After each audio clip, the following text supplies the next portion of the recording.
right, so here we are midway through the project. I'm gonna do this little cut off to try to show on how to actually install these motor mounts. Should be a fairly fast one. I'll be replacing these stock ones with the ones from Brown Dog, which I'm sitting right over here. And with the Ultraflex rubber, they're the normal, no lift, no drop of the engine, this stock height. All right, here's the first little step. It's gonna start out right in here, underneath the transmission. For most, it's gonna look a little different. You're gonna have a cross member, but it's gonna be, if you're not 3-linked, it's just gonna be like a normal cross member in the same spot. So if you look on the inside, you're gonna have 4 bolts or nuts that are gonna be going up into your transmission mount. So the first step you're gonna have to do is just get those 4 nuts, just remove them. This is so that when you actually go to tighten down the motor mounts and you tighten these down, it's basically gonna allow your transmission to actually adjust for it, or your transmission mount better, to adjust for what's gonna be changed up front, rather than having these tight, because if these are tight and you move the front, it's gonna start wearing out your transmission mount. So it's important to do the step before you mess anything up with that. Using a 1/2 inch, just gonna go on up here. You don't have to remove them all the way, but you're definitely gonna want them to be loose.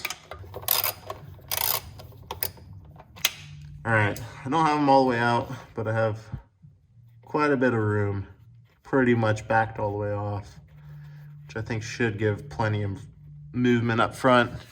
So next step is I'm gonna get the floor jack and a piece of wood and start lifting up one side at a time.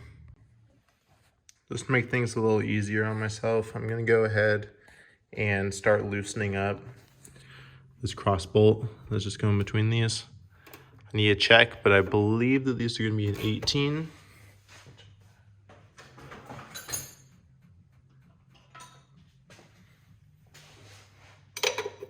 Yeah, so that's gonna be an 18 on there. So I'm just gonna go ahead and just loosen it up a little bit. That way I'm not fighting with it too much. Got a 2x4 sticking up just on the lip, going down to a floor jack. And it shouldn't take much, but basically all you're trying to do is take the stress off of that motor mount. It's a little sketchy, but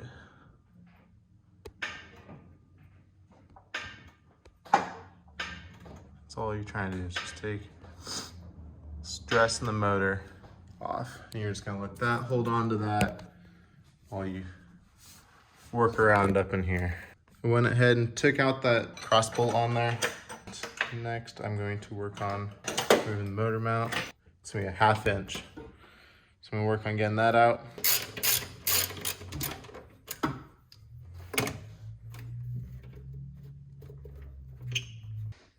One bolt out. There's gonna be another one on the opposite side. All right, so the next one is gonna be right here on the bottom of it. And in this case, it's going to be an 11/16 is what I'm using for it. And you're probably gonna need an extension on there as well. So just gonna use a small extension and the ratchet. Okay, I just got that off. The other side is actually a nut on the other end. So you should be able to pop this out now. Shouldn't be too difficult.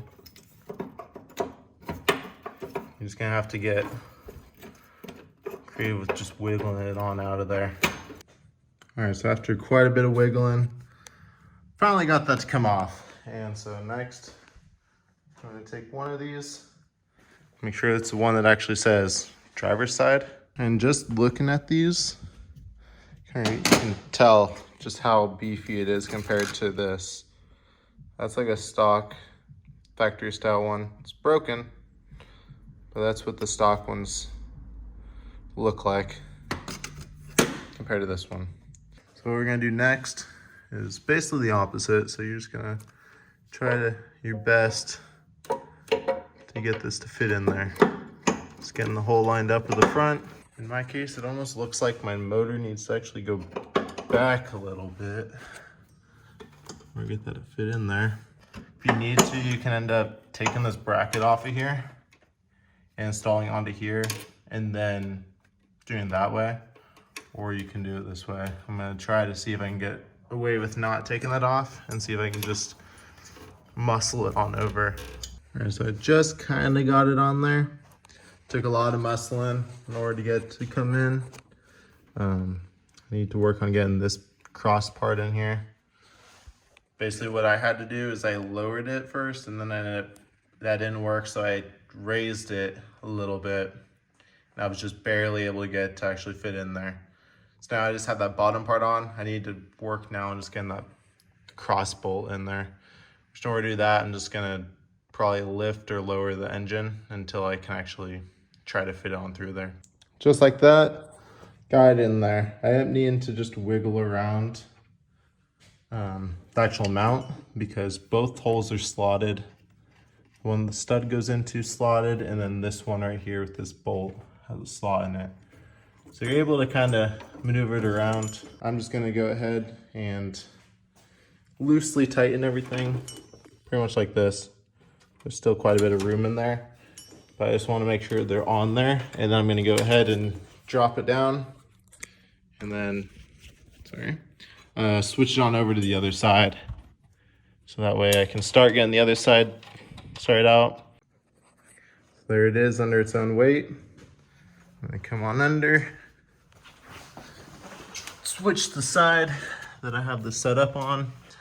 So I think I'm gonna go right up through here, right in front of the starter, and try to get the edge of the motor right there. That way I'm not pushing on the oil pan or anything. And I'm just gonna do the same exact thing with this one and go until it looks like it's fairly relaxed, so it doesn't have a ton of stress on it. It's not much room on the passenger side compared to the driver's side. Same move, so you're just gonna take off I'm actually gonna do the bottom part first, just to minimize the risk on that, because if the bottom one, or if this dropped while I had the cross bolt out, it's gonna fall all the way through. But if I take these off first and it dropped, it's not really gonna matter. Like, it's still gonna hold itself in here. That's my thought process on it. So that's how I'm gonna do on this other side. So first I'm gonna do this one and then the one on the bottom of it. And then I'll do the cross. And then I'm just gonna basically do the same thing as I just did with the side. Fit the other one in, try to do the cross hole, and then tighten everything up and then lower it back down. So I'll be right back. So it took quite a bit of work, but there it is. It's in there. I should probably clean that off. A little greasy. This side's a little more difficult than the other one. One piece of advice would be to go from under here, because you can actually get the side on that one.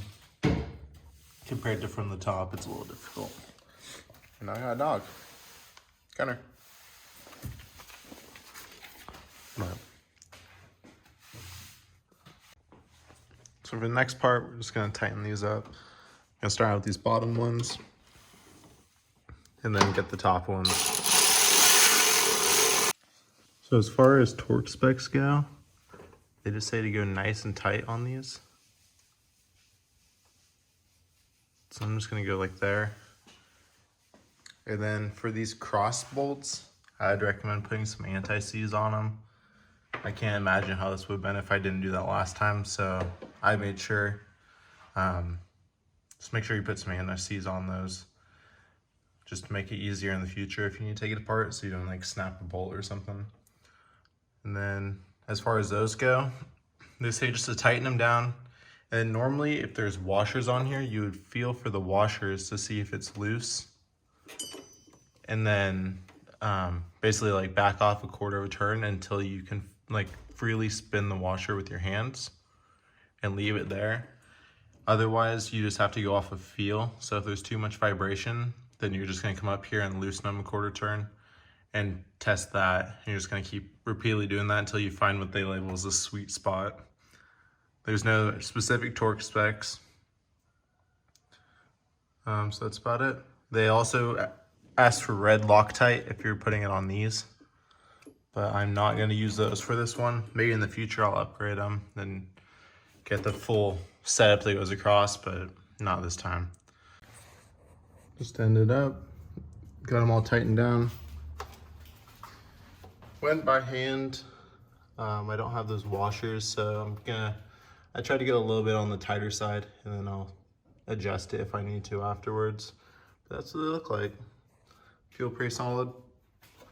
Last step is just gonna be to remember to tighten up those transmission mount nuts. So that's the last thing I'm gonna knock out, and then she'll be good to go. And I'll go back on to installing the exhaust manifold. So thanks for watching, and see you in the next one.